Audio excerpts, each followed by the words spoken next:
like you said, so these are some of those, some of these reviews and stuff. So we'll just kind of do, a few problems for each of these, and then if there's specific ones that you want to look at, right, make sure that you let me know, and you can definitely do that.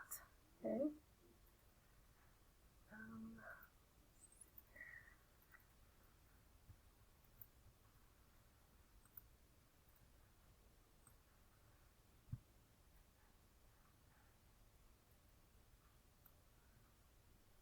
All right, so let's look at this first one together, right? So being able to solve equations is definitely going to be something that you want to be very familiar with, one of the most important things that you probably learn in 980. So, so on this first one, right, we want to make sure if there's anything to distribute, that we want to make sure that we go ahead and get that distributed through. So I'm going to take this -2 and distribute it. Make sure whatever sign is in front of it, right, that negative needs to go with it.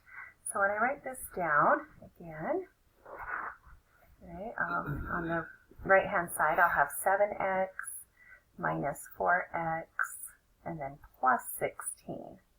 Right? For some reason, that second one, when you're distributing that negative through, sometimes people forget to do that. All right, and now we've got to combine our like terms together, right? So on this side, 6 minus 2 is 4, and then you still have that plus 3x. On this side, 7x minus 4x is 3x plus 16, right? And then when we're solving this one actually comes out to be kind of different, right? Where when we try and solve for x, there's no x's left, right? And so we end up with this, 4 equals 16, right? And there's no x's left. You guys remember, what does that mean if your x's eliminate? What would our answer be there?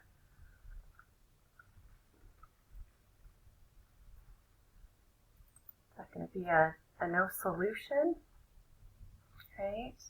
Because if it's all eliminated, then you'd have a no solution. Okay, so just know that can happen. It doesn't happen too often, but it could come out to be that way.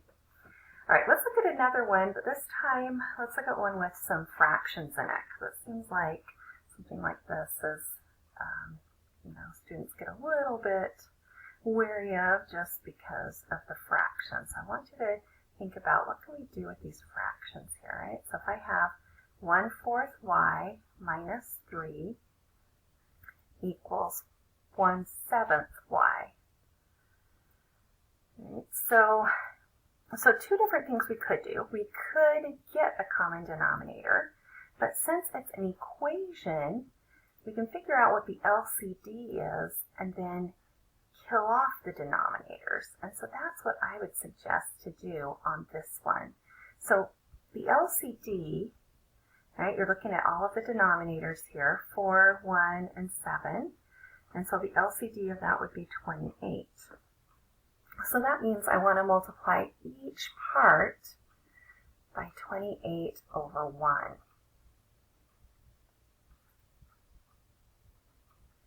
And let's see, when we do that, what happens here? So 4 divides into 28 7 times, right? And so then I'm left with 7 times 1 times y is 7y, right? And there's no denominator there. I got rid of it, right? Then let's keep going here. So then if on this one, there is no denominator to get rid of, but we still need to make sure that we take that 3 and times it by the 28.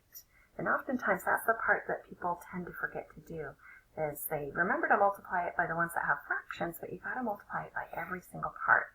So then this would be minus 84.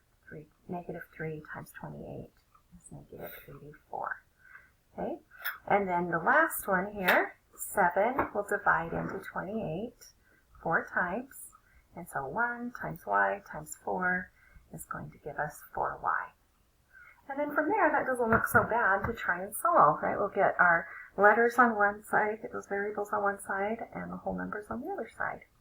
So let's do this and see what happens. So I get negative 84 equals negative 3y. Okay. Then what can we do here?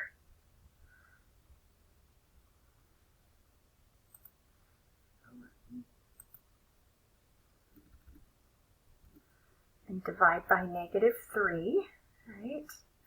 And so when I divide by negative 3, what do I get for my answer here? Right? So negative 84 divided by negative 3 gives me 28.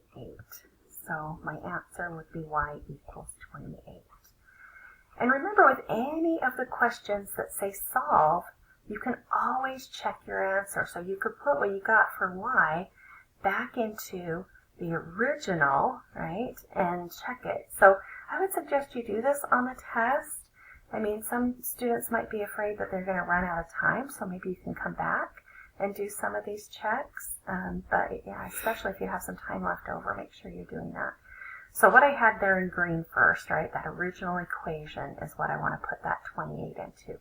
So I have 1 over 4 times 28, I'll write it as 28 over 1, minus 3, and then equals 1 over 7 times my y, which is 28, so 28 over 1. All right, and then I just need to simplify this a little bit bigger. So again here I can see those, and this 4 divides into 28 7 times, so 7 minus 3 is what I'm left with on the left side, and when I divide 7 into 28 I get 4. And 7 minus 3 is 4. So that does check out. That tells us, yep, yes indeed, we did it right. That is the correct answer. Okay. So I won't do checks on all of these ones that we're looking at, but I want to make sure that you remember to do that, right, to do these checks, because it definitely can be really beneficial on the final to check your answers. Okay. All right, any questions so far on these? Make sure that you speak up if you do have a question. Like, where did that number come from, Becky? All right.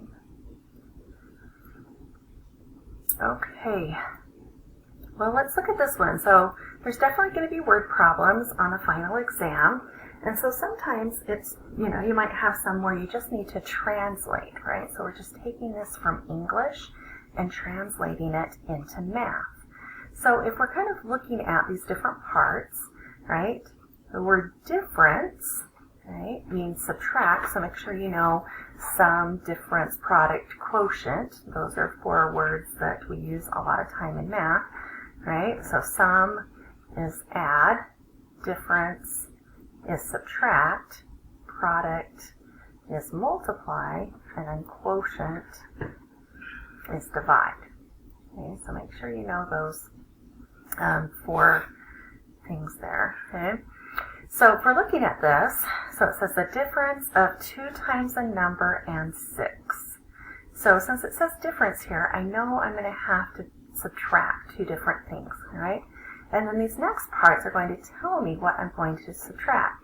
So 2 times a number and 6, all right? So that's what goes on each side of my subtract sign. So 2 times a number, I'm just going to call that number x, you call it n or whatever you want it to, right, and 6. So sometimes when people see that word and, they think that it's add, but it's not. That and refers back to whether it's saying to find the sum, difference, product, or quotient. Right, so make sure you're clear on that. And then that word is, right, this little teeny word is here, means equal, so that's where our equal sign is going to go. Right? And then we have 9 more than the number. Well, the number that we said was x, and 9 more than that would mean x plus 9. Right? So make sure you know how to translate that, and then you're going to go ahead and solve it and figure out what x is there. Right? So let's do this. So let's get our x's on one side, and let's add the 6 over to the right side. So I'm left here with x equals 15. Right, so that would be my answer. 15 would be my number there. Okay. All right, please speak up. If you have questions, somebody else is going to have those same questions, so I really want to hear from you guys.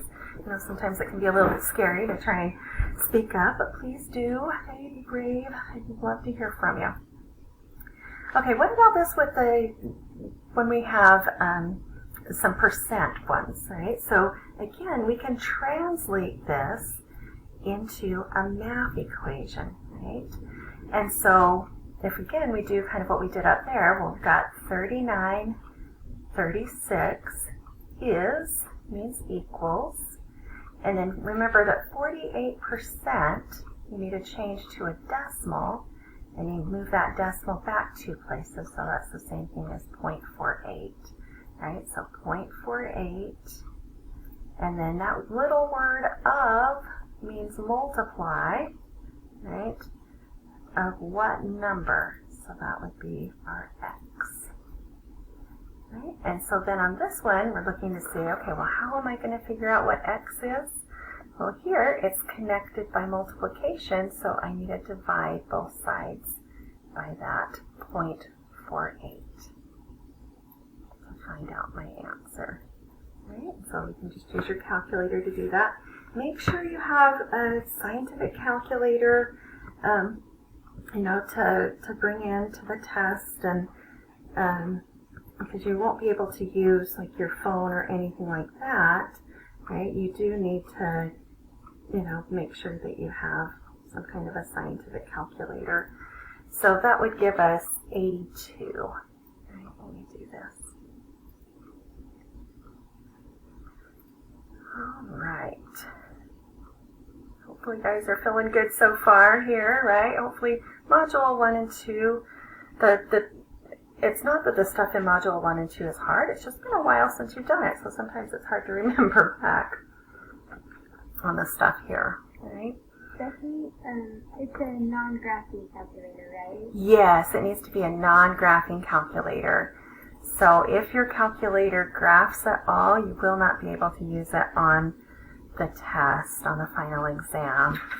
Now, there will be a scientific calculator that you can use on Proctorio, but, you know, sometimes students are kind of nervous about doing that if they haven't used it before, you know, because you do need to know how to do things with logs on the calculator, so you want to make sure that you're familiar with how to enter in things with, you know, logs. And we'll do a few of those later, but, yeah. I'm going to make sure that calculator is available. I'm just going to make myself a note to double check those settings on there that it is available. Okay. All right. So how about this one? Right. This is a good one to know for daily life. Right. So at a restaurant, the bill comes up to $79. You decide to leave an 18% tip. How much will you pay after including the tip? So let's first figure out how we would, you know, find the tip. Right? So how do we figure out the amount of money for the tip? Right? Well, if we are spending $79, then we want to find 18% of 79. So remember, that is multiplication there. So 79 times 0.18. Right, so what do we get there when we do that?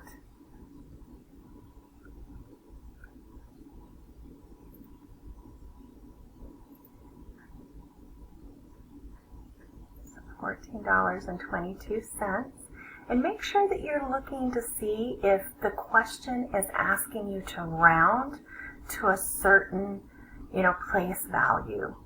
That's one of the things where students tend to make just like a little mistake that makes a huge difference on your answer. So write yourself a note somewhere down and remember to really pay close attention if it's asking you to round it. Okay.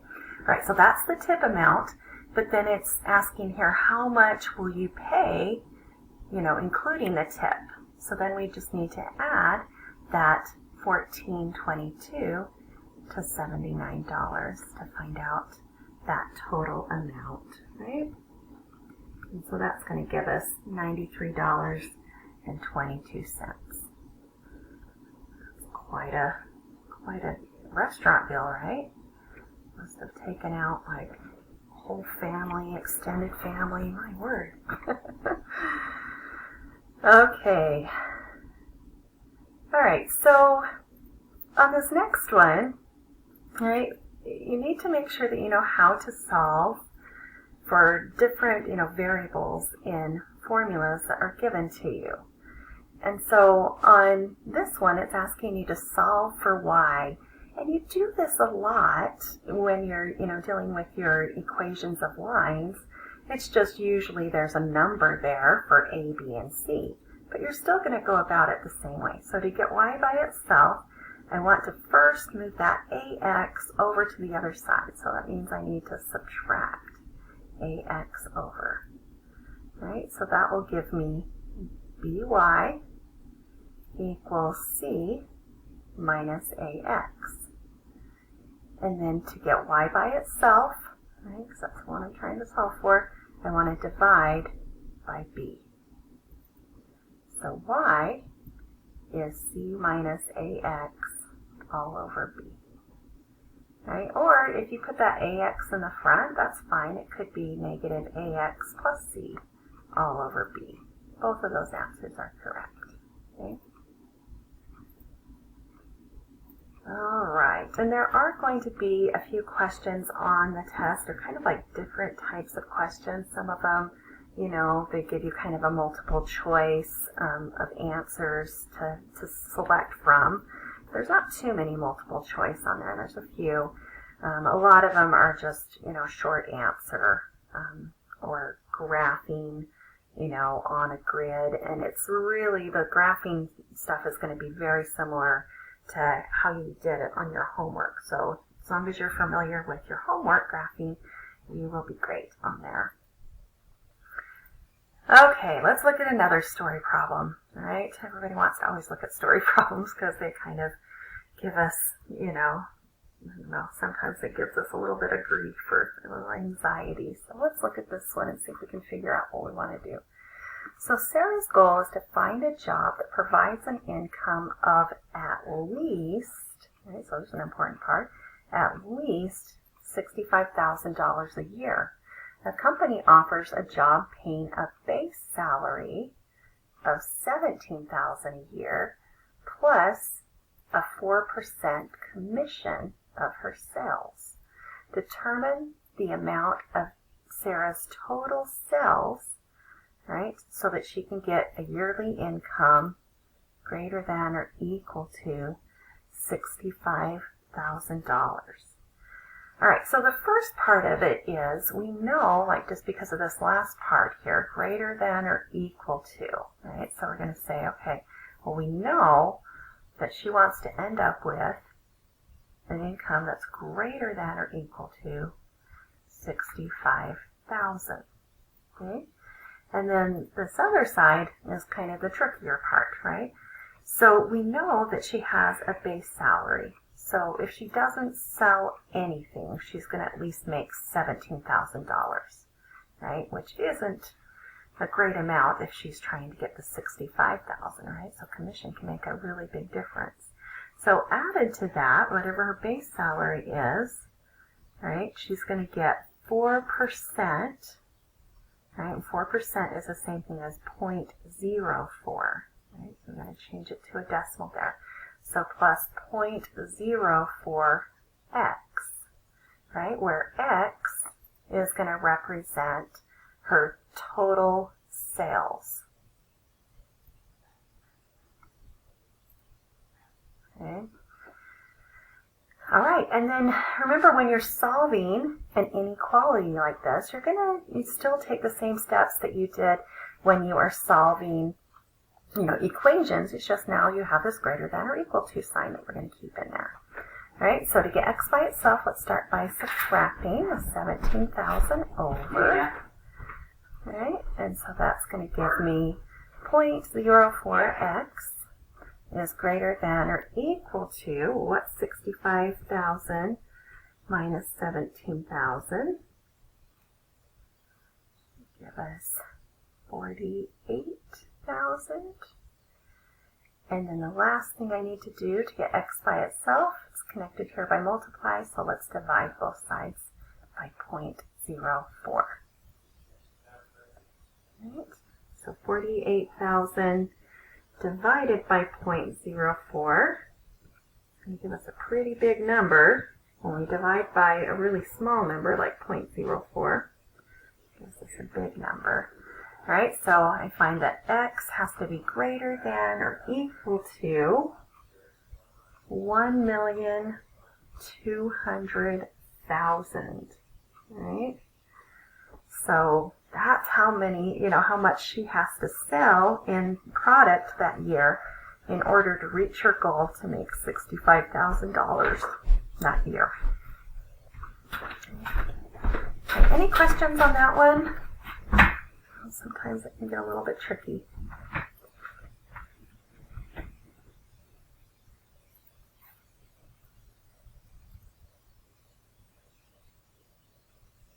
All right.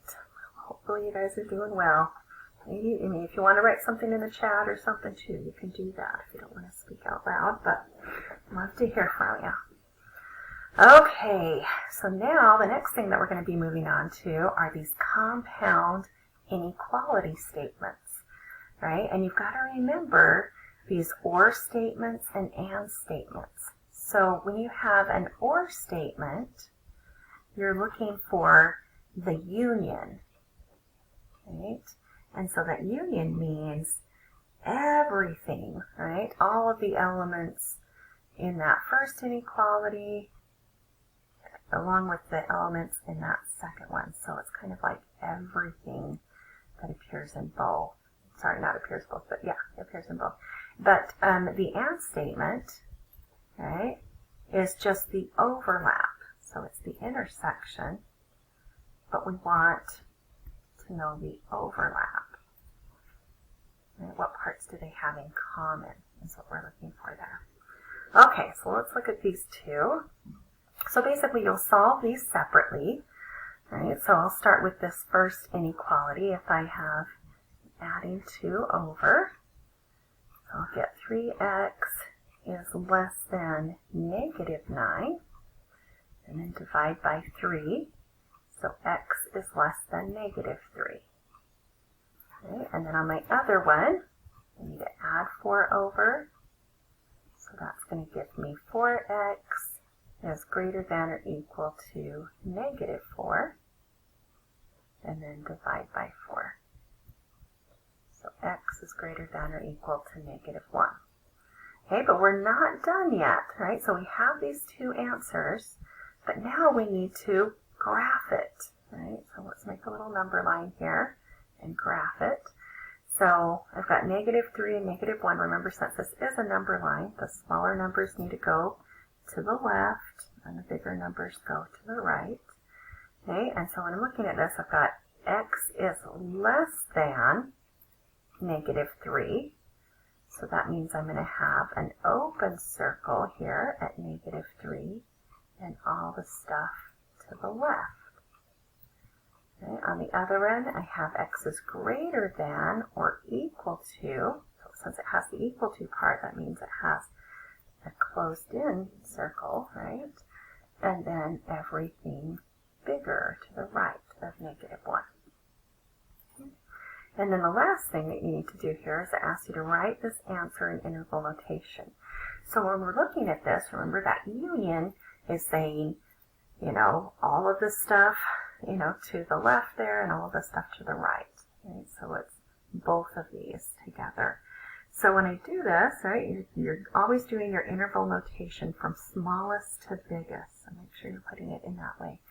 So it's going out to -infinity, and it's going to go to -3, but it doesn't include it. So we're going to use a parenthesis there. And then union, square bracket, -1 to +infinity.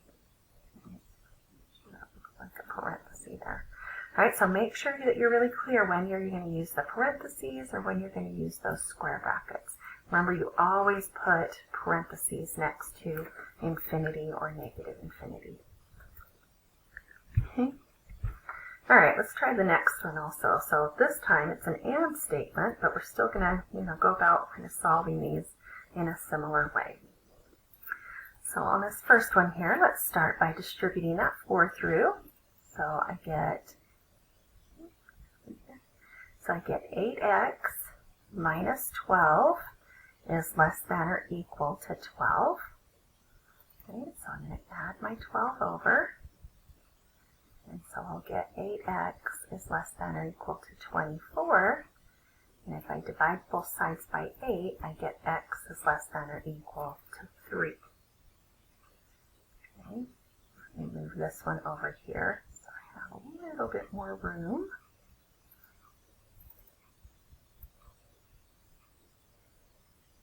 All right, so now, when I'm looking at this, I want to get my x's on one side, and whenever you're solving inequalities, you always want to get your x's on the left. And I say that because otherwise, if you move them to the right side, you're going to be reading that inequality backwards, and that usually messes students up and thinking through it. So just remember, move all of your x's to the left side. Okay. So here, I'm going to add 5x over, so I get my x's over on the left. And then I'm also going to add my 7 over to the right side. Okay? So then that's going to give me negative 3x is less than negative 1. And so this time, I'm dividing by a negative 3. So I need to remember when I'm dividing by, multiplying or dividing by a negative, I've got to flip the inequality. All right, so remember that. And so that means that my answer is really going to be x is greater, I'm going to put this in, notice that I'm flipping it, right? X is greater than positive 1/3, because a negative divided by a negative is a positive. Okay? And then if we, graph this and figure out the interval notation, I kind of wrote other stuff here, but let's just do it down here. Put some space here for it. All right, so go ahead and put these on your number line. So 1/3 is smaller than 3, so we'll write it like this. Now 3 has the equal to part, right? So it's going to have, a different color here. So we'll have 3 and everything to the left, where x is 1/3, but not including 1/3, and everything to the right. So again, we're looking for the overlap of this. So that means it's going to be the stuff in between 1/3 and 3. Right, so when I write that answer down in interval notation, I'll have parenthesis 1/3 to 3 bracket. Right, remember your open circle and your closed circles, how they correspond with your parentheses and your brackets. Okay. All right, questions there? Are you guys still doing okay? Okay. I hope that you guys are remembering. Doing good? Thank you. Yeah. Okay, so let's look at one other one here. So if you have a statement like this, right, so these are called tripartite compound inequalities because there's 3 different parts to it. These are always and statements. So even though it doesn't say the word in there, you got to remember that this is an and statement. Okay? And so we are looking for the overlap, right? What's in common on this one. And so to do this, right, you're really going to just, you need to get x by itself in the middle. I'll write that here. So get x by itself in in the middle. Right, that's what we're trying to do here. So to get x by itself, that means I need to add 1. But I don't add 1 just to one side and the other like we do with an equation, because I have 3 different parts. So I need to add 1 to the right side over there and add 1 to the left side. Right, so that gets rid of the 1 there in the middle. So I'm left with negative 12 is less than, all that's left in the middle now is 4x, and then is less than 7 plus 1 is 8. Okay, and then x is still not by itself in the middle. We got to get x by itself. It's connected by multiply. So let's divide all 3 parts by 4. Right, now notice we're not dividing by a negative 4. Right, if this was, if we were dividing by a negative 4, that's when our signs would flip. But sometimes people get confused and look at this and go, wait a minute, does my sign need to flip? No, because the first number that we had was negative, but what we're dividing by is positive. Okay, so I'll have negative 3, my signs stay the same direction, is x, and then is less than 2. Okay, and then again, it says it wants you to graph it and get your answer in interval notation. Hey, but when you read this mathematically, right, you could say negative 3 is less than x, which is less than 2, but a better way to read this is that x is between negative 3 and 2. Right? So if you read it like that, it makes it a lot easier to graph it, because it's, you can kind of see in your head, oh yeah, it's saying it's the stuff between negative 3 and 2. So that's the easiest way to do these. And whenever you have these tripartite ones, they'll always be, something in between. They won't be going out from each other. They have to be something in between like this, right? So our answer for that in interval notation, right, is going to be parenthesis, negative 3, comma, 2, parenthesis.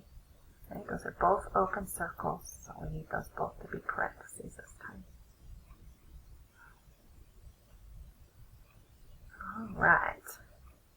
I sure hope you guys are seeing this. If I need to slow down a little bit, let me know too. Sometimes I get so excited when I'm teaching math, right, that I get going kind of fast.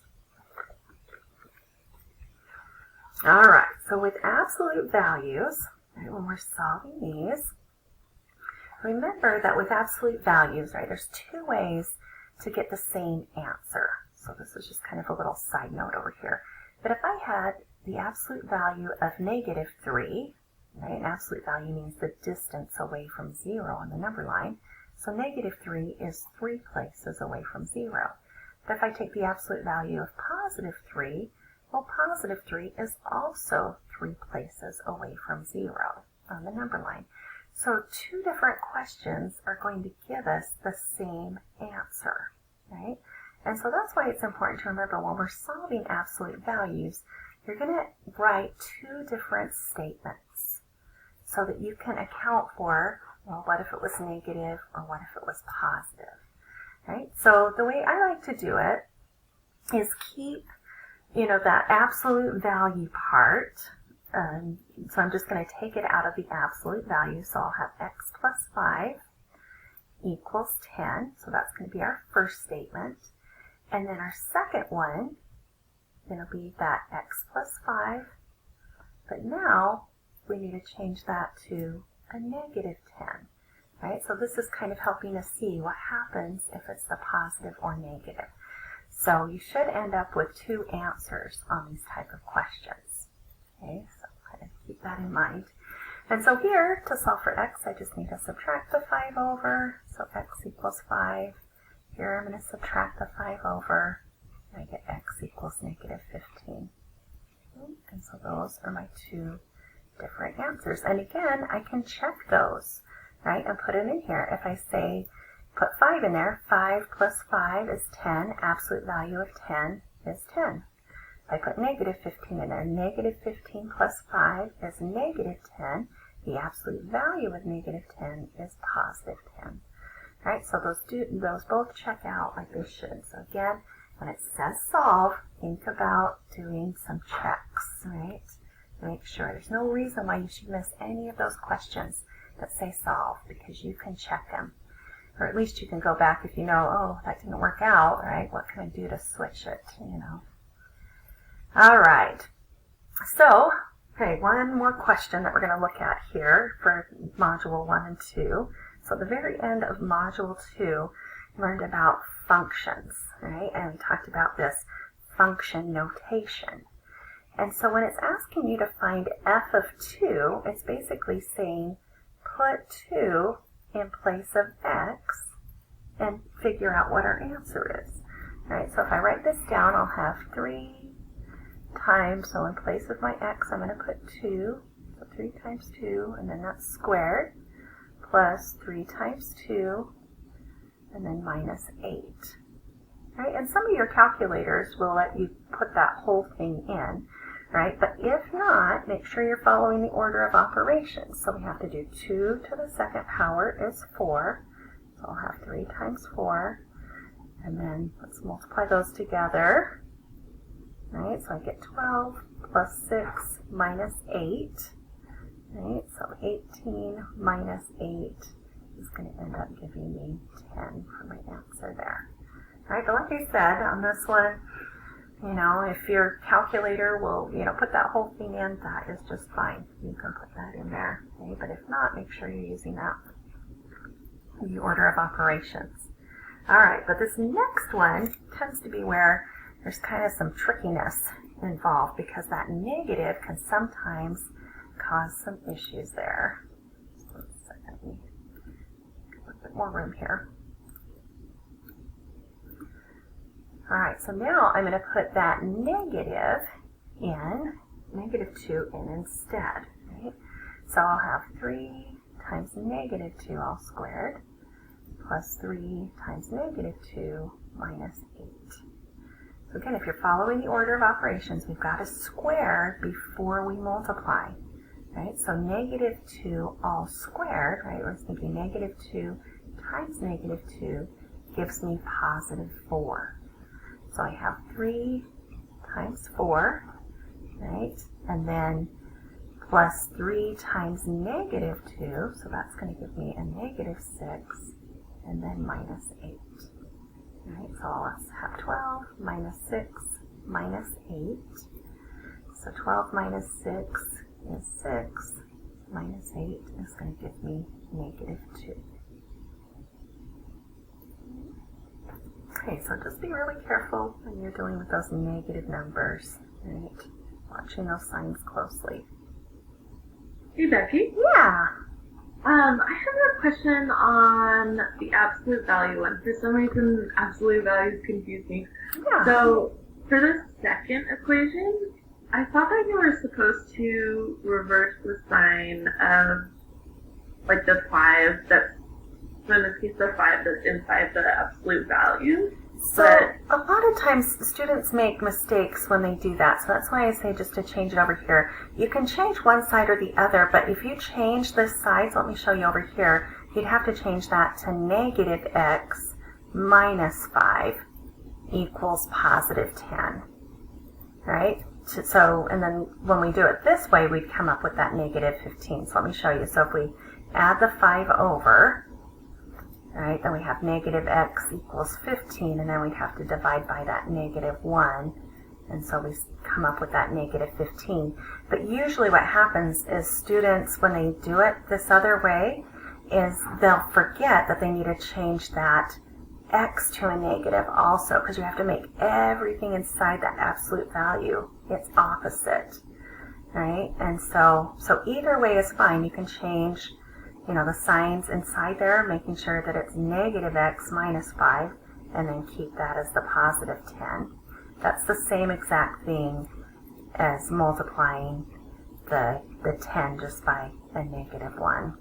You see how you get the same thing there? Okay, cool. So it's Yeah. just one type of equation. Yeah, so so if you're used to doing it that other way, keep doing it that way, but just make sure you remember to change both of those signs. Otherwise, you're going to miss that. Like I said, that's why, so I know, since you guys are learning from the videos and stuff, this is the way when I have a 980 class in person that I teach it this way, not this other way, but both of them work. So just, as long as you understand they both can get you that same answer, that's great. Good question. Okay, cool. Yeah. Thank you. No, I'm so glad you asked. Because those absolute values can be really tricky. All right. Okay, so let's keep going here. So module 3, we did a lot of stuff with linear equations. So we did some graphing with it. You had to learn how to write equations of linear, equations of lines. And so let's start off with talking about graphing this. So there's a few different ways that you could graph something like this. Okay, and I can go about it a couple of different ways if you'd like to. One of the ways that they talk about is if you have something like this, to find your X and Y intercepts. So I want to talk about that and make sure everybody's clear on how to find X intercepts and Y intercepts. So to find an X intercept, you're going to let Y equal 0 and solve for X. Okay, and if you are finding a Y-intercept, you're going to let X equal 0 and solve for Y. Okay, so make sure you go into the test knowing this, right? How to find X and Y intercepts. Okay. So if I do that on this one, right, I can see, all right, so I need to put 0 in place of my Y, so that means I'll have 2x plus 3 times 0 equals 0.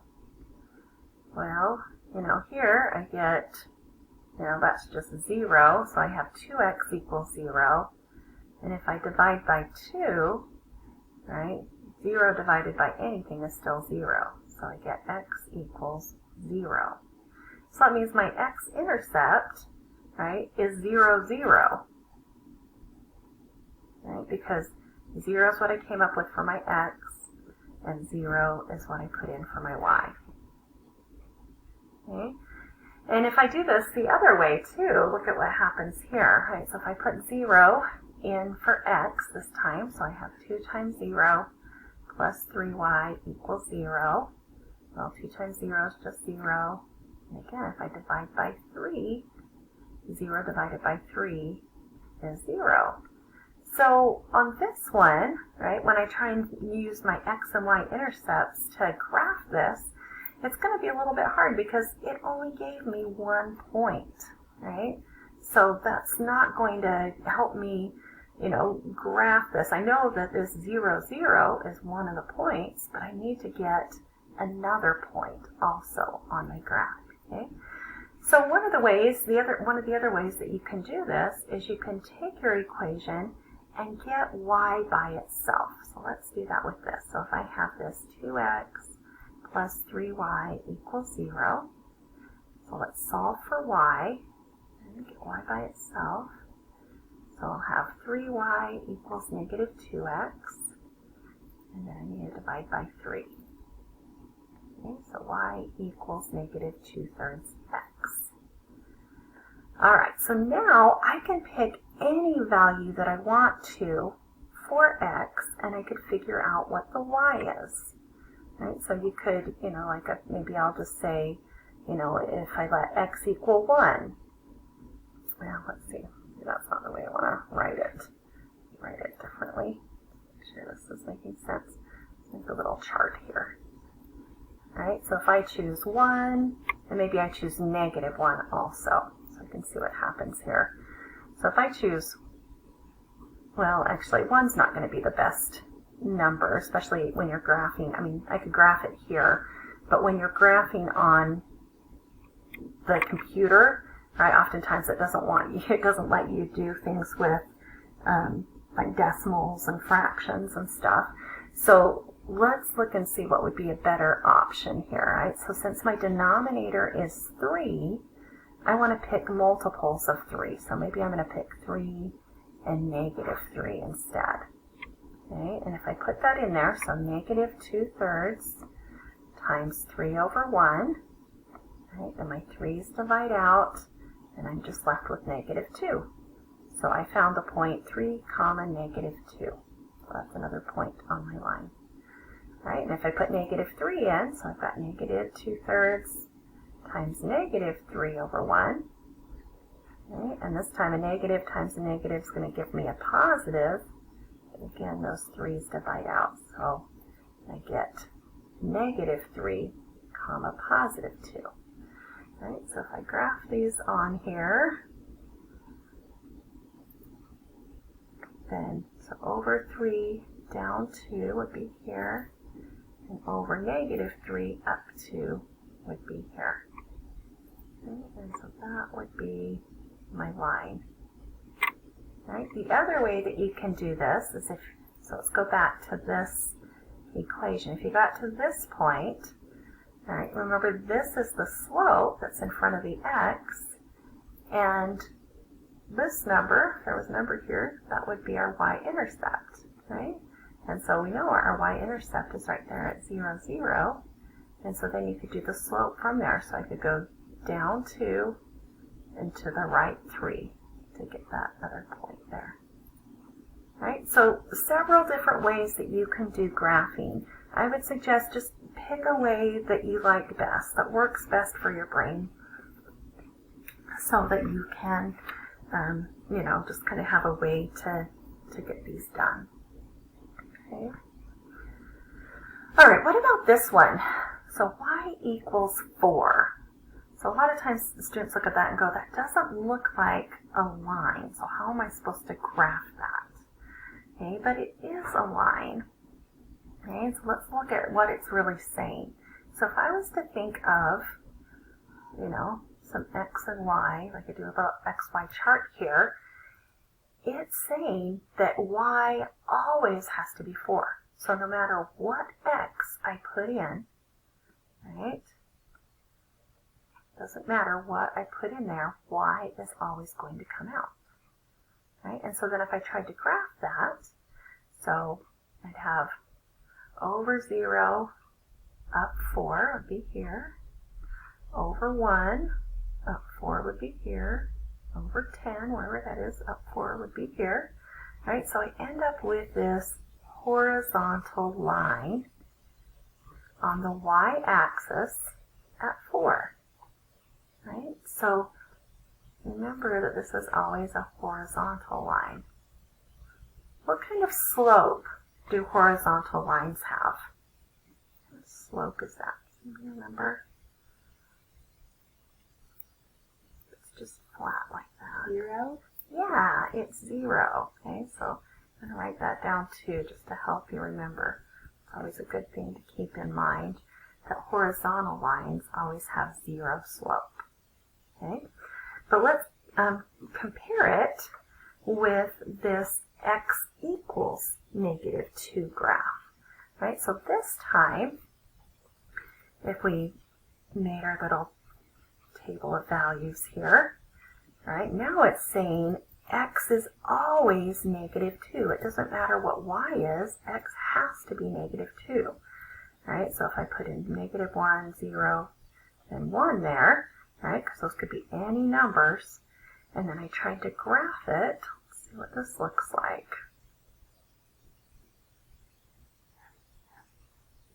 Right, so negative 2, negative 1, so over negative 2, down 1, it's going to be here. Over negative 2, up 0 will be here, and over negative 2, up 1 will be there. So this time I've got a vertical line. Right, so x equals some number. Those are always vertical lines. And what kind of slope do vertical lines have?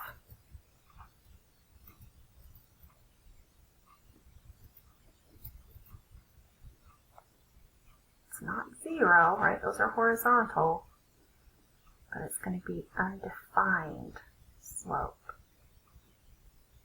Okay, keep that in mind. So vertical lines always have undefined slope, and horizontal lines have 0 slope. Okay? And I had, students just kind of tell me when they look at, like they have a graph of the horizontal line or something, they're thinking, okay, well, it's kind of like I'm just, walking, like on a road that's not going up or down, right? So there's no slope there. However, if I tried to walk on this, right, like straight up and down, right, so that's pretty impossible to do, right, unless you're attached to it somehow. So they think of that as undefined slope. Okay, so just some silly things that I've heard from students that I like to help you remember which one's which, because it's easy to get those two mixed up in your mind. Okay. All right, so let's graph one more here, but this time this is an inequality, right? But we're going to still start it off similar to how we would just graph lines in general, right, when it's an equation. So let's look at this. So first thing I want to do is I'm going to solve and get y by itself, right? To me, that's the easiest way to go about graphing lines. So I get y is less than or equal to negative 2x plus 2. And I'm putting it in this form where my x is first because I'm trying to get it into that y equals mx plus b form. Right? Because remember, in this form, b is the y-intercept and m is your slope.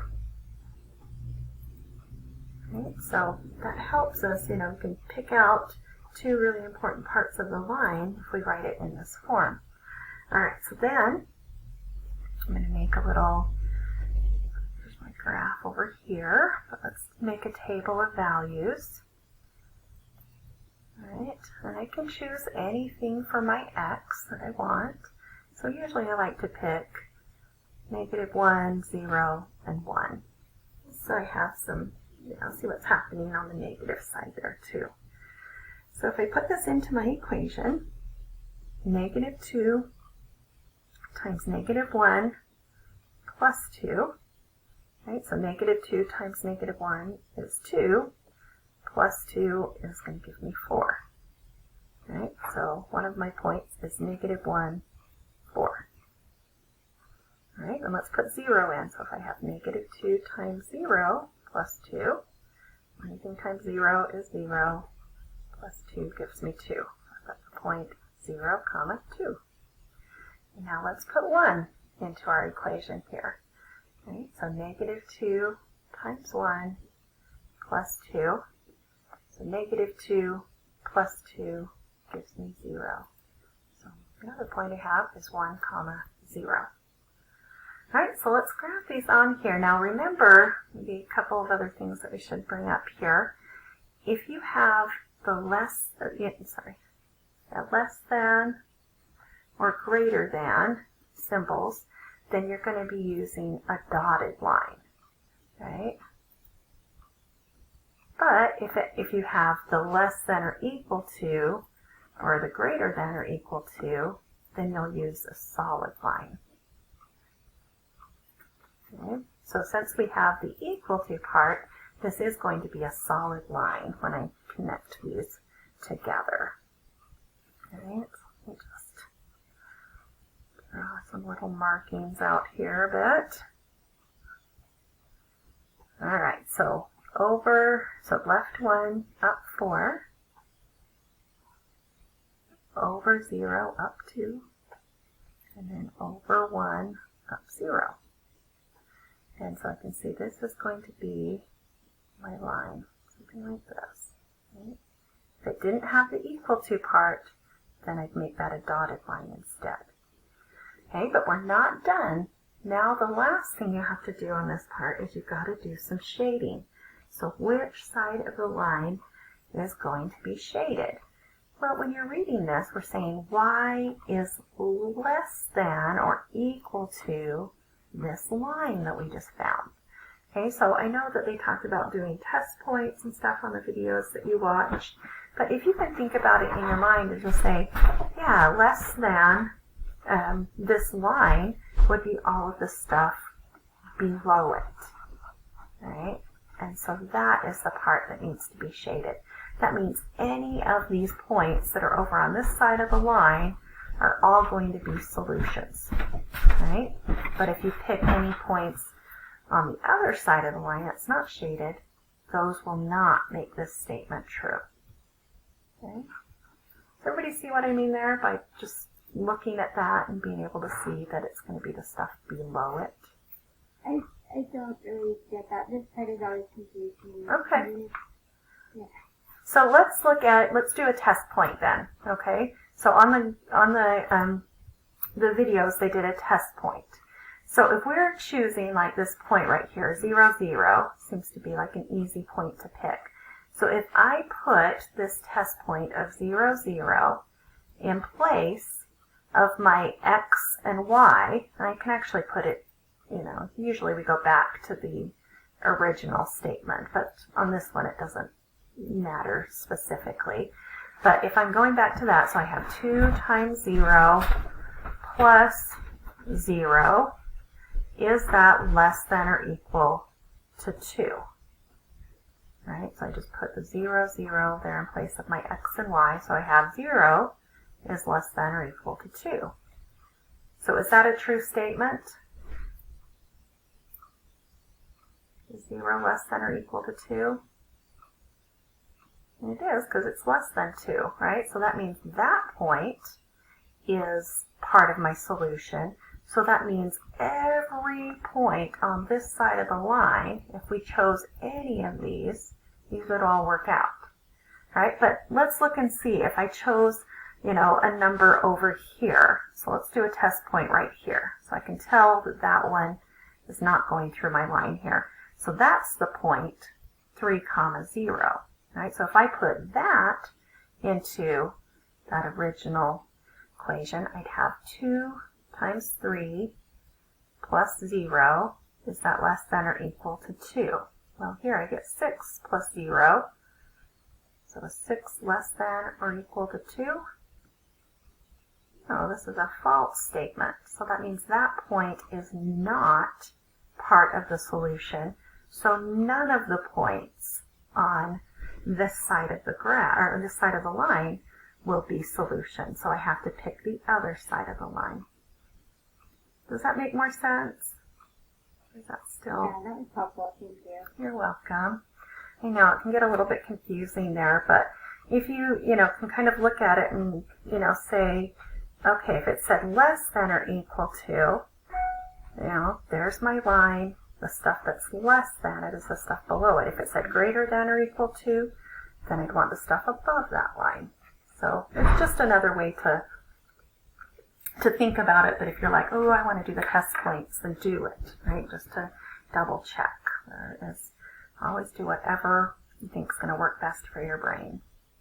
Also, regarding questions like that, do you know if it will say to shade, or if it will remind me to shade? Because I feel like if it just, like on this question here, it just says graph and then has the equation, I feel like I might forget if it doesn't shade.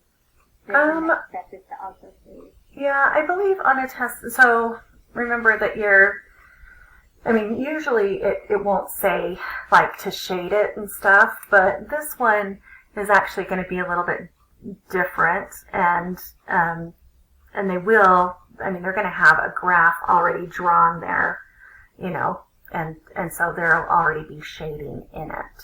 So meaning, like if you went, maybe if they gave you this graph here, it would want you to try and match it to an equation. So it's kind of going backwards from what we just did, is I think how this one is set up on the test. But, if you can look at this, right, and be able to tell, okay, well, it's going through, I can see my Y-intercept is at 2, so I know, like when I'm looking at this, I have to have a plus 2. right? And then I'm looking at that slope right there, that -2. Well, that's saying from my y-intercept, I'd go down 2 and right 1. So it's kind of like you have to, I mean, you could either try and graph out all of the different options they give you, or, you know, use some of these things to help you remember, okay, my y-intercept and my slope, it's got to match up here. And then if it's shaded below it, right, then it has to be that less than or equal to sign. Does that make sense? Yeah, thank you very much. Yeah, sure. Okay, let's look at this next one. We are trying to find the slope and the y-intercept of this equation. And I'm going to also ask you guys to find the x-intercept again, because I want to make sure you know how to do that. Okay? Hint, hint, hint, to make sure you know how to find x and y-intercepts. Okay, but when we're trying to find the slope and the y-intercept of this line, right, it's best to get it into that y equals mx plus b form, because we can see the slope, we can see the y-intercept once we get it in this form. Right, so let me move this over here. So if I have -6 plus 8y equals -32, so I'm trying to solve for y, so let's add the 6x over. So I'll get 8y equals 6x minus 32, and then divide everything by 8. So y equals, well, 6/8 can reduce, right? 2 will go into both of those. So that will really be 3/4 x, and then -32 divided by 8 is -4. Okay, so when I have this, you've got to make sure that you remember to reduce your fractions on this, because when it's asking for the slope and the y-intercept, if you left your answer as 6/8, it is going to mark it wrong.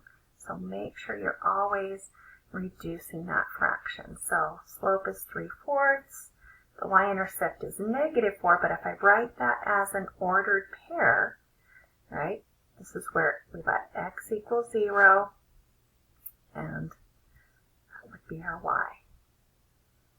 Okay.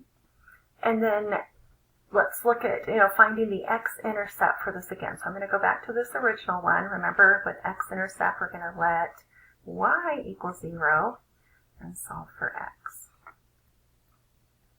Okay, so let's do that here. So if I've got different things, so if I have -6x plus 8 times 0 equals -32. Right, well, anything times 0 is 0. So here, I just need to divide by 6.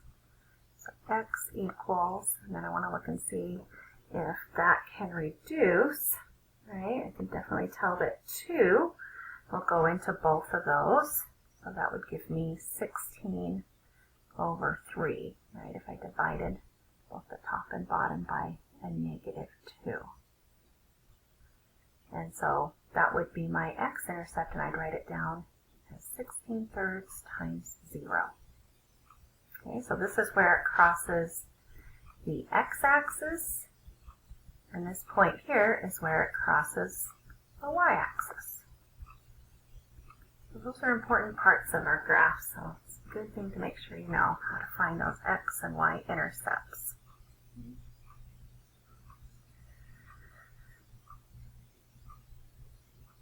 All right.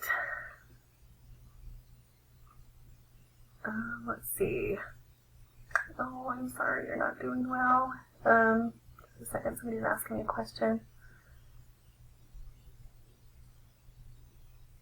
Yeah, so you can make sure you bring paper to the test, right?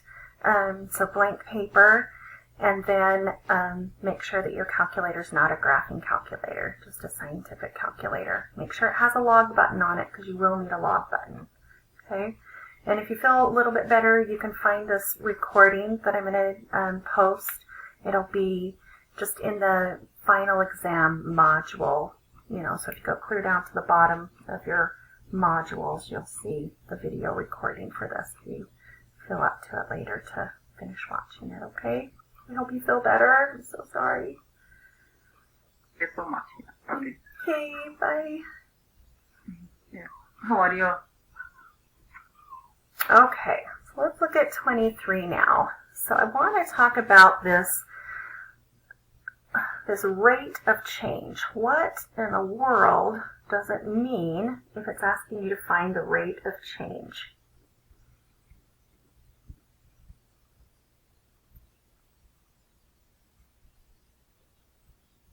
It's the same thing as slope, right? So whenever you see if it says find the rate of change, you're really trying to find the slope, right? So let's remind ourselves we need to know the slope formula. So that would be y2 minus y1 over x2 minus x1. Well, with the way this is written, right, it's not showing, like these as ordered pairs. So, sometimes people are like, well, how do I do this? Right, but we could write these down that they give us here in ordered pairs, right? So our x is going to be the year, and then our y is going to be the number of jobs, right? Because we're trying to figure out jobs per year. So this part is important because that means, right, our jobs are the y, and then our year would be the x's. Does that make sense? No, because we want jobs per year. So if we write our first point, so it says in 2008, there were 762 jobs. In 2012, there were 846 jobs, right? And so now we're trying to find the rate of change from 2008 to 2012. So we're basically just going to use the slope formula here, right, using these. So I'm going to do 846 minus 762 over 2012 minus 2008. Okay, so let's subtract those top numbers. So 846 minus 762 gives me 84. Right, so the difference in the number of jobs for all 4 years was 84 jobs, right? It increased 84 jobs. But over 4 years, right, 2012 minus 2008 is 4. So then I just need to divide those to find what my rate of change is per year. And so that means that there's 21, right, new jobs per year. That's what we found there. Any questions on that?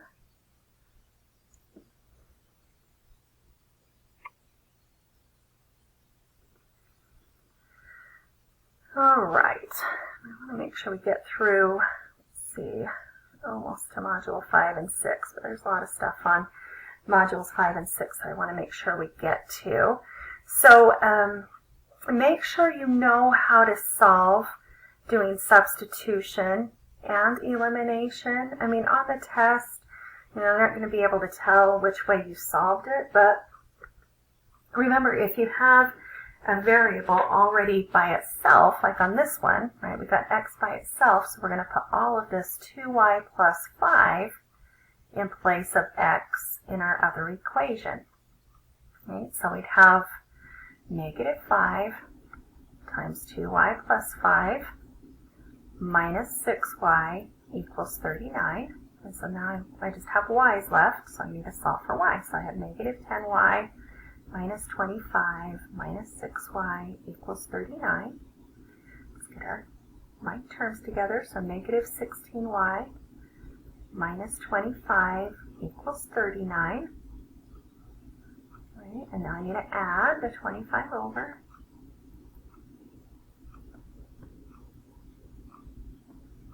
So here, I add that. I get 64. And now I need to divide by negative 16. So y equals negative 4. Right? But I'm not done there. Sometimes students, think, oh gosh, I did all this work. I've got to be done, right? But no, we just found our y value. But you also need to know what your x value is, right? So let's take that answer that we just came up with and let's substitute it into one of our two equations. Well, it's going to be easiest to put it into that bottom one.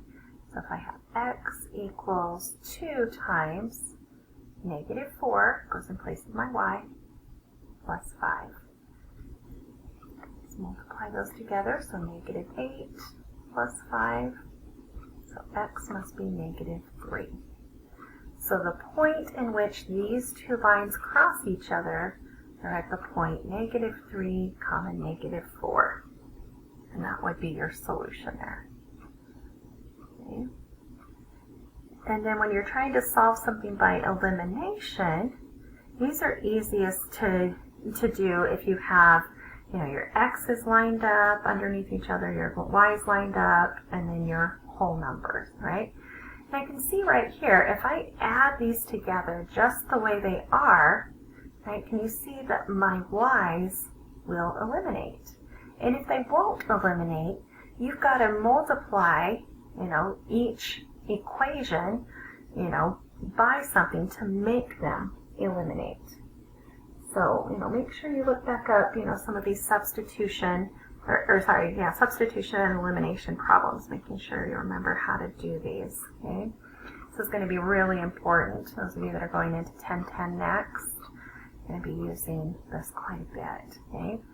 So when we add the rest of this together, we're left with negative x equals negative 1.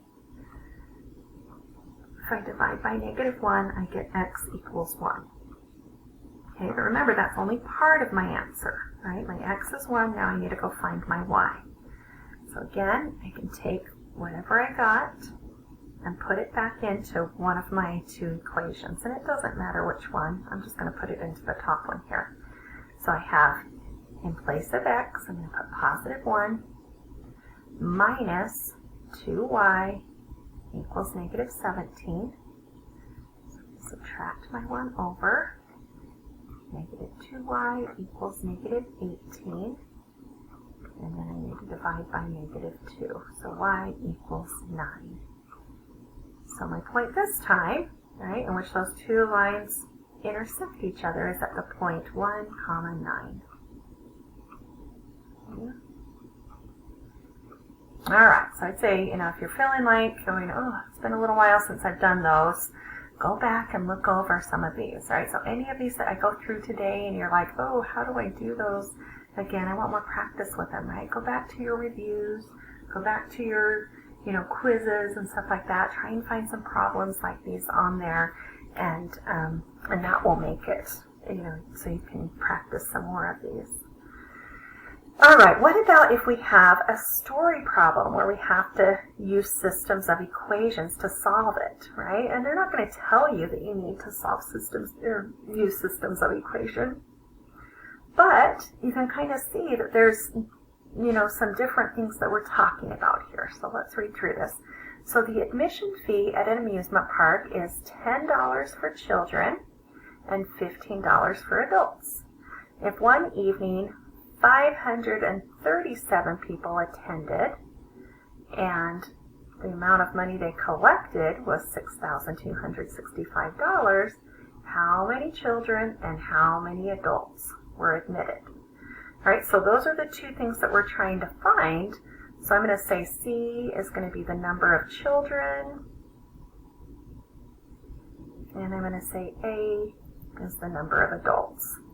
Okay, trying to make sure that I write down what my variables are standing for, especially if you use like just X and Y and stuff. Okay. All right, so let's look at this first part here, because oftentimes this is the one that a lot of people have a hard time, figuring out the equation for this, because all it says is there's 537 people that attended. Well, do we know how many children and do we know how many adults attended? No, that's what we're trying to find here. So we're going to say, C plus A has to equal 537 people, right? I don't know how many of each. Maybe I have 500 children and 37 adults. Well, that would be a really crazy amusement park, maybe, if there was like that. But you see what I mean, right? Or you have, 400 of one and 137 of the other. There's a lot of different combinations that you could come up with to get that 537. So we need the other equation to help us figure out how many children and how many adults there were. All right, so on our next equation, right, we got, okay, so children, I don't know how many there are, but I know that they cost $10 each. So 10C plus, well, adults cost 15, so 15A, and then the total amount that was collected was $6,265. Okay, so now I have my two equations, and now I can use substitution or elimination to solve it. So I'm going to use elimination since I already have, like, my C's are lined up, my A's are lined up, and my whole numbers are on the other side. So in order to eliminate this, right, I'm going to eliminate the children here first. So that means I need to multiply this top one by negative 10, right? Because if I have negative 10C plus 10C, that will eliminate that variable of C. All right, but I'm going to distribute this through and put it underneath here. So I have negative 10C minus 10A equals, I'll distribute that through, it's negative 370. Sorry, that just looks weird. It doesn't look like there's a negative there. Okay, that should be negative there. All right, so the C variable eliminates. Add the A's together. That gives me 5A equals, and now let's subtract these. 5 to 8. Right, so it looks like that's 895. Right, and then I need to divide that by 5.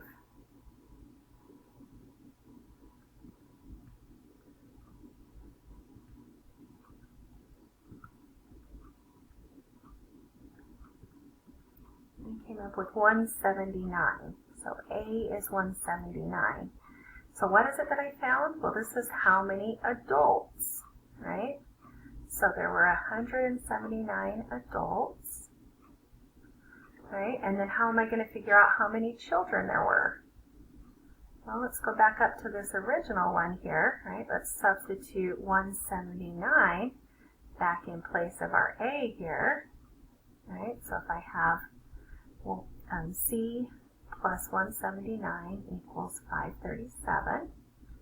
Right, then I'm going to minus my 179 over, right, because I know together they have to be 537. So if I just take that 537 minus my 179, I get 358. Right, so there's going to be 358 children. And if we add those back together, we better end up with that 537 because we're saying adults and children together should be that 537. Right? And so those would be my solutions there.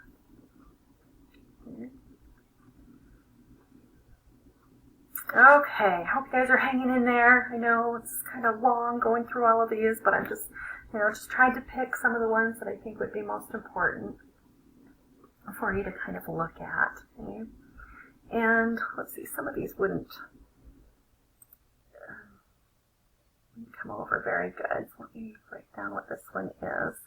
So on the Module 5 and 6 review, number 16 is dealing with some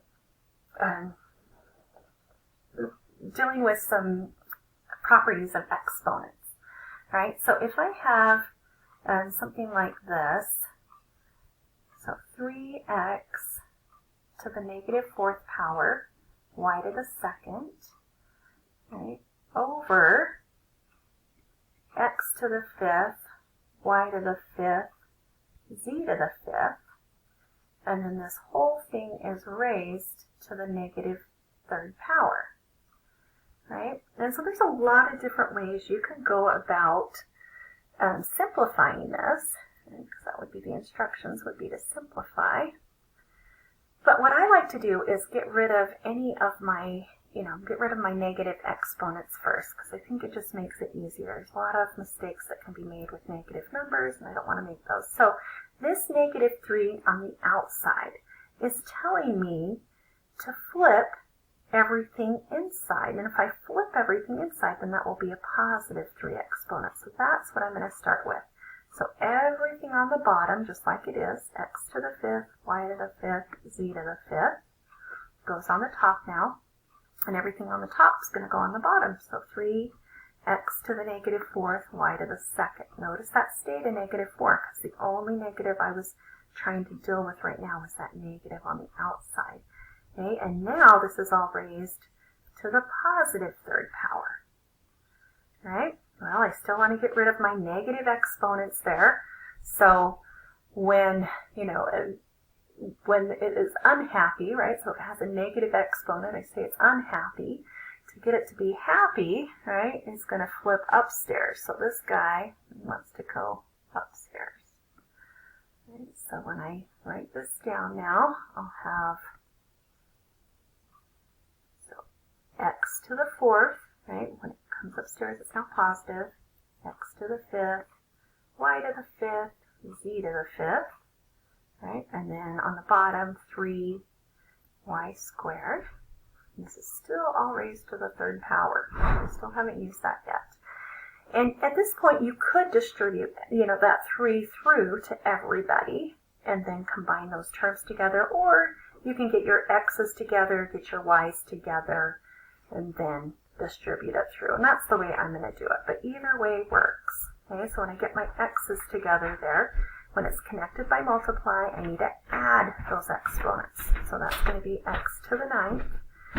Here, with my y's, right, you look at this. So these y's were connected by divide, so I need to subtract those exponents, right? And there's more y's on top than on bottom, so that means my y's are going to end up on top. So I have y to the third on top. I'll subtract those.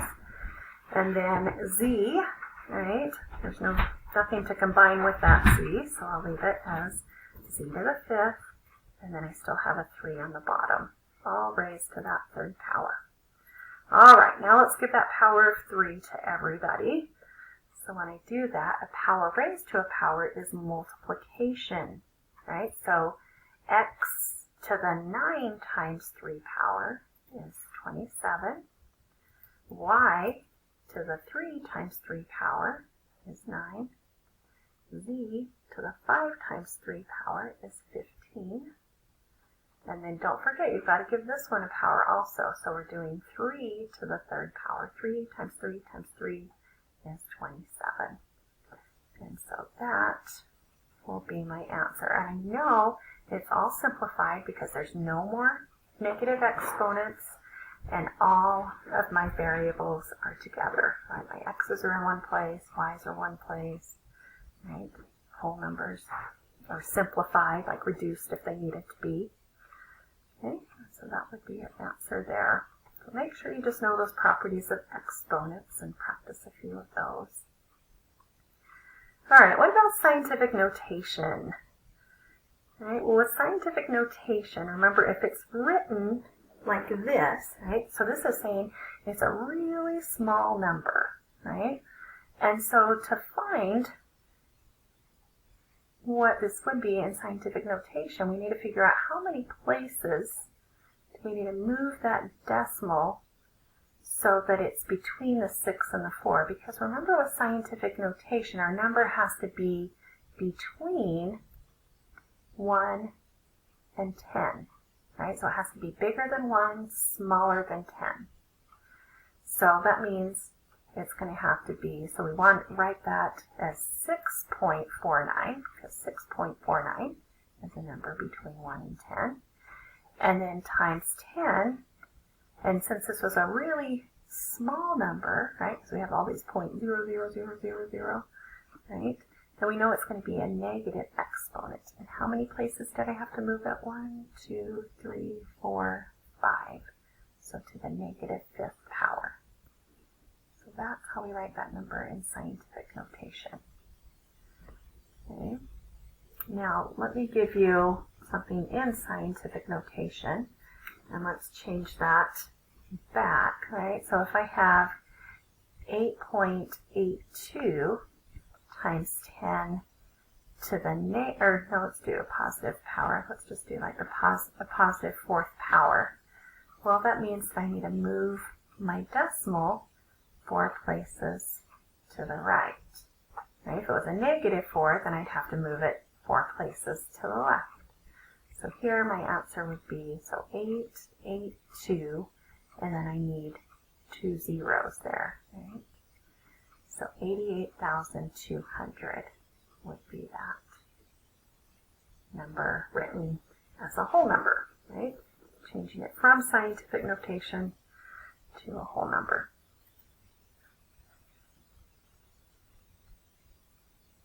All right, let's see. Also, you should know how to do simplifying some radicals.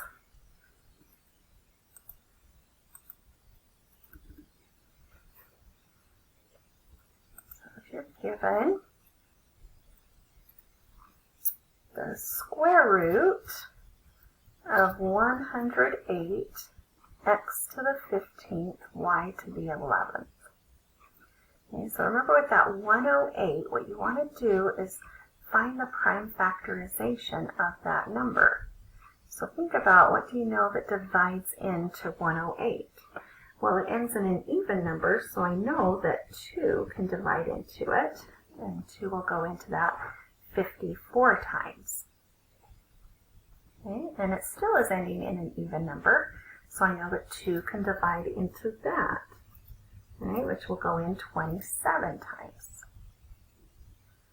And then 27, right, can still break down more here, to 9 times 3, and then 9 breaks down to 3 times 3. All right, so I've got, these are the prime factorization, so I'm going to write those back inside here. So I have 2 times 2 times 3 times 3 times 3. And then you could write all of those out, like 15x's out, 11y's out, but I'm going to show you make sure you know how to do the shortcut on those, because that would take a long time to write those out. Now remember, since this is a square root, right, things have to come out in groups of 2. So I have a pair of 2's, so that gets to come out as a 2. I have a pair of 3's, so that gets to come out as a 3. Right? And then this 3 that doesn't have anybody to pair up with is stuck there, right? It's still stuck inside. So I can see that when it comes out, these are going to be multiplied together. So on the outside right now, I have 6, and then I'm going to leave some spaces there because I'm going to be bringing out some x's and y's.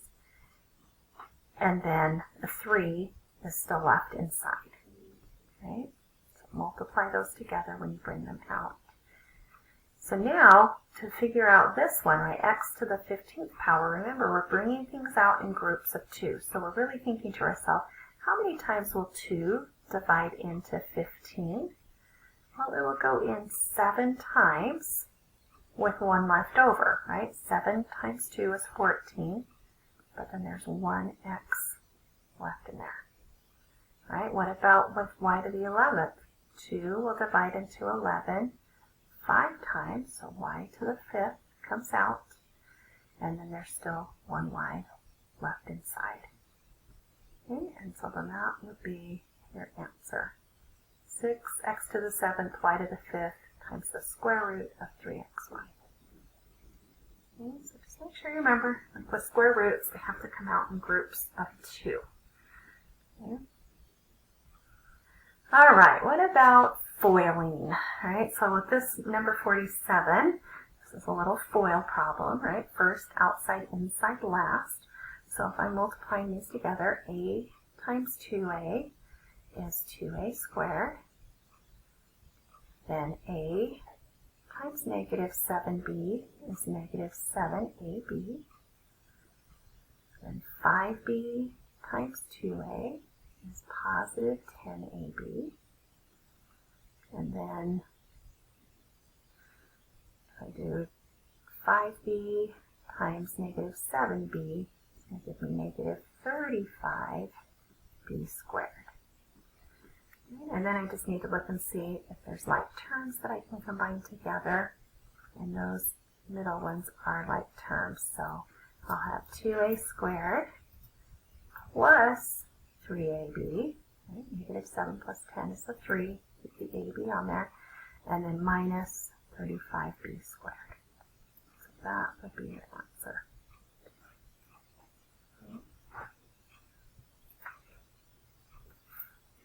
All right, let's look at some factoring.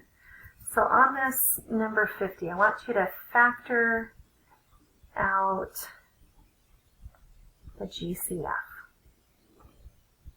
Okay, and so if we're given negative 35x to the 4th minus 15x to the 3rd minus 5x squared. Right, so I'm looking at this. And I need to see, like, so I'm going to look at my number part first. So negative 35, negative 15, negative 5. Right? And I can see the biggest number that will divide into all of those is negative 5. Right? And if that leading coefficient is negative, you usually take the negative out with it. Okay? Okay, but what about my x's? Well, here I have 4, here I have 3, and here I have 2. So this guy only has 2 to give. So it can't give 3 or 4, right? So we're looking for the variables with the smallest exponent. So x to the second. So negative 5x to the second. Actually, let me write this over here. Is going to be my greatest common factor. But then I need to figure out what my leftovers are. So I'm not done yet, right? So I'm going to divide each of these by that negative 5x squared to figure out what's left over inside here. Right? So negative 35 divided by negative 5 is positive 7. X to the 4th divided by x squared. Well, when they're connected by division, we subtract those. So that's x squared. Negative 15 divided by negative 5 is a positive 3. X to the 3rd divided by x squared is just x. And then negative 5x squared divided by negative 5x squared. Right? All of these things are divided by themselves, so this is really a plus 1. Right? So don't forget about that plus 1 if there's something like this. That tends to be forgotten about. Because remember, you've got to think, the way you would check this is if you distributed this back through, you should come back with what you started with, right? So this is the answer. This is factoring out our greatest common factor, right? But to check it, we could distribute that back through. Because factoring and multiplying undo each other. Because really when we're factoring, we're really just kind of dividing there, right? All right, what if we have a trinomial? So let's try this one. So what if it asks you to factor x to the 3rd plus 3x squared minus 40x? So you always want to look and see if you can factor out the GCF, right? If there is one. Right, so here it looks like x is my greatest common factor, right? So then that will leave me with x squared plus 3x and then minus 40. Okay, but you're not done. It didn't say just factor out the GCF. It wants you to factor, and sometimes it'll even say like factor completely, right? And so we got to look at this trinomial and see if this trinomial will factor any further. So when we're looking at this, right, we're thinking what times what is x squared? Well, that's x times x. And then what multiplies to be negative 40, okay, so whatever that last term is, that adds to be positive 3. Right, so you're trying to think of all the different possibilities of what multiply to be negative 40. And usually I just start off with, what is 40? So 1 times 40, whoops, 2 times 20, 4 times 10, sorry, okay, and then 5 times 8. Right, and so if I'm looking at any of those, I'm asking myself, okay, is there any way if I added or subtracted these numbers together, I could end up with a 3? Yeah, if I'm looking at this last one, right, that is going to happen there. And so to get a positive 3, I need to have a positive 8 and a negative 5. So that means in my parentheses here, I'll have x minus 5 and x plus 8. Right, so this whole thing is your answer. And it doesn't matter whether you put x minus 5 first or x plus 8 first. It'll both be the same. Okay? Because multiplication, the order doesn't matter. All right, we're getting there, guys. We're getting there. Hang in there. You guys are doing so good. And this is a lot to remember for all of the semester. But glad you guys are here. All right, so what if you're asked to graph some exponential functions? So what if you're asked to graph f of x equals 3 to the x power? Right, so remember that this is really saying the same thing as y equals 3 to the x. So we could make a table of values just like we did before when we had linear equations, right, and pick some values here. Now, good values to pick for x would always be, you want to, whatever is going to make x 0 here is, or your exponent 0 is what you want to pick. So if we say 0 here, right, and then we do 3 to the 0 power, well, anything to the 0 power is 1. So that means I found one of my points is 0, 1. Right, but now let's do, might have to do a couple of them here. Maybe I'll do negative 1 and positive 1. So if I put negative 1 in there, 3 to the negative 1 power, well, that tells you to flip it, right, when you have negative exponents. So that's going to be 1/3. And 3 to the first power is just 3. So let's use these 3 points that we found, okay, and see if we can see what this is going to look like, or if we need to maybe do a few more points. When you're doing it on the computer, you're only going to have to, you only need 2 of the points. And you'd want to pick ones that don't have fractions in them, right? So I'd want to just put like 0, 1. So over 0, up 1 would be here. And then over 1, up 3 would be here. 1, 2, 3. Right? But when we're graphing it on paper, it's sometimes hard to, see exactly what it's going to look like unless we have more than one. Okay? So this is exponential growth, right? Because our base is bigger than 1. Okay, so when the base is bigger than 1, it's exponential growth. Right? If the base is less than 1, so if the base, well, actually not less than 1, but let's say if base is between 0 and 1,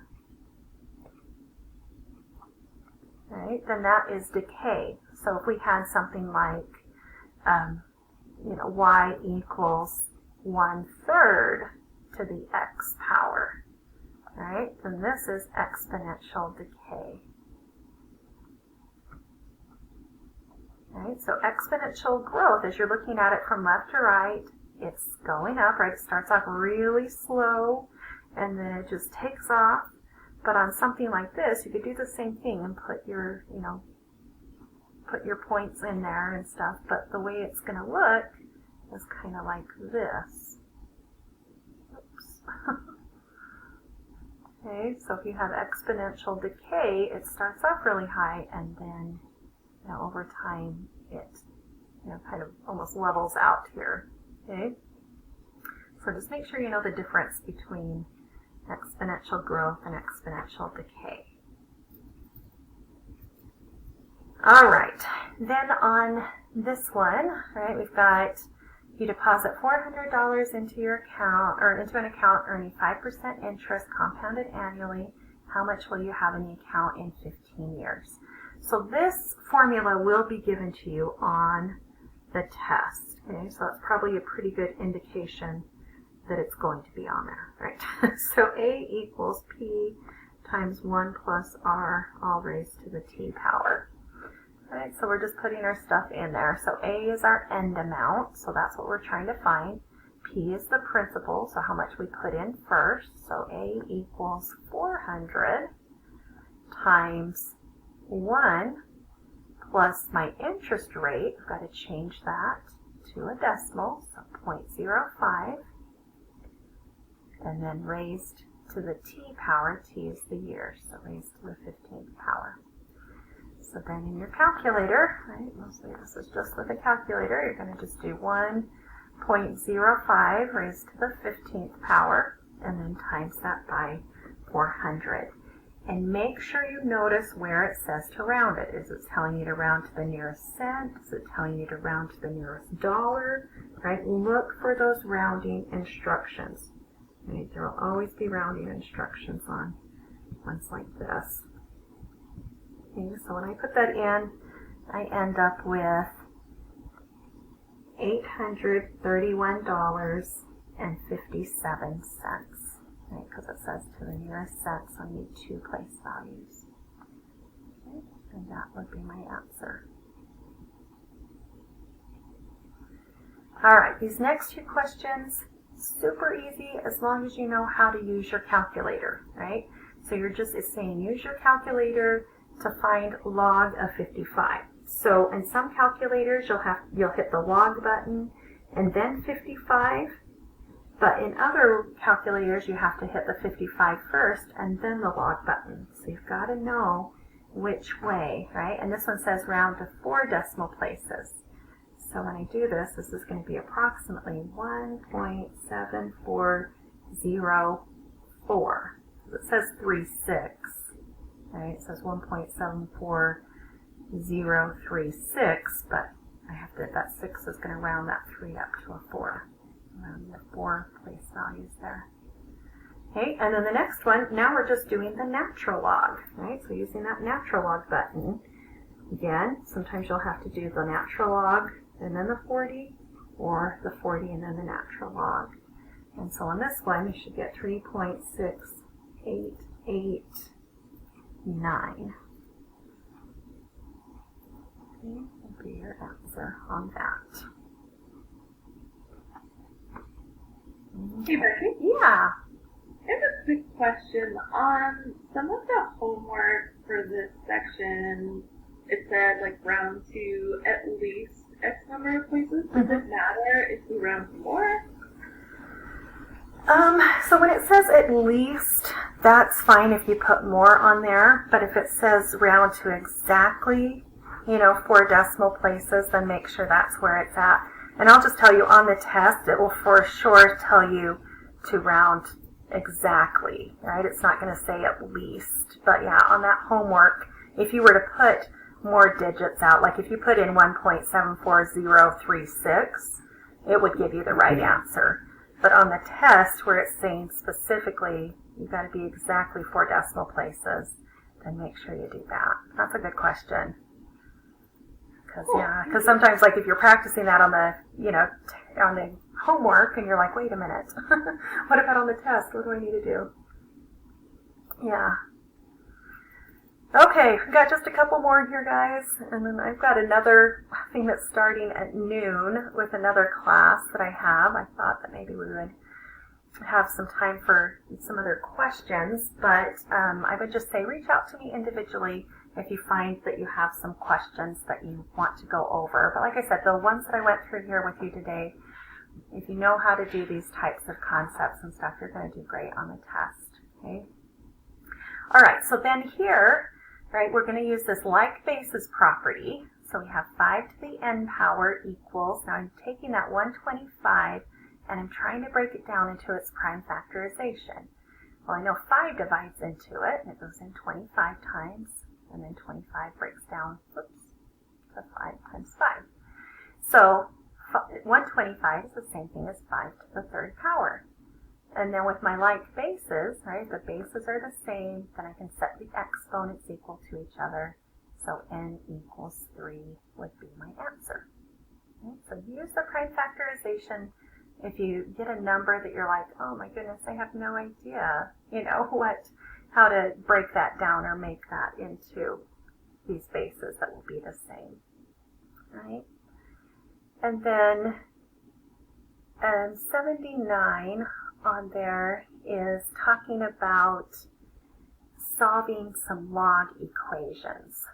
So if we're asked to solve log base 6 of 216 equals x, right? So on this type, whenever you have a log, like on the test, if you're just like, I am so confused what to do here, think about changing it to the exponent form. Remember, that is taking your base, so that little number, raising it to this power, and it's going to equal that. So 6 to the x power equals 216.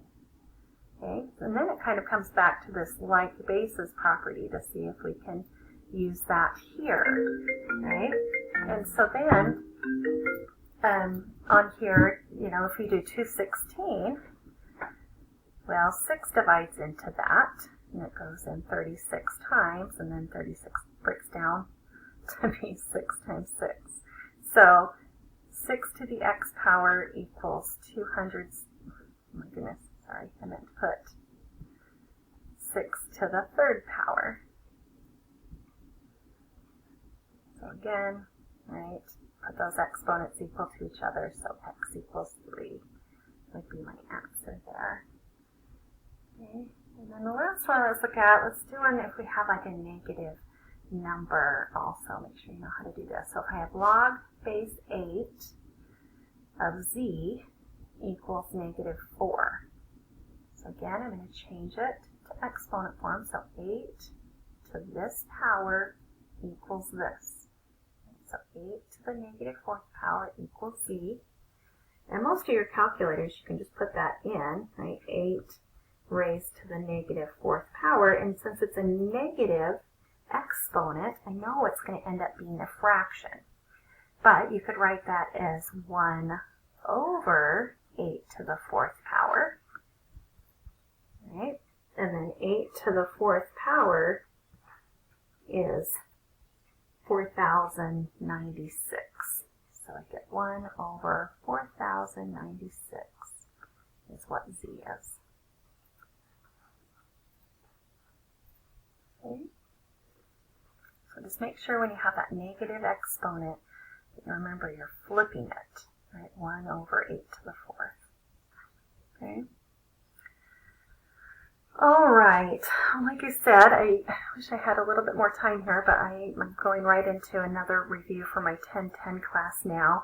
But if you come across some things on your, as you're reviewing and stuff, please, please, please reach out to me and let me know what I can help you with. I could make a little video for you to help you understand something more, or find a video that might help explain it to you. Or we could meet, you can meet me here in my virtual office. We can find a time and I can help you then. Okay, but good luck. I know you guys are going to do awesome. Thanks so much for coming and, learning some stuff here. And thanks so much for being such an awesome class.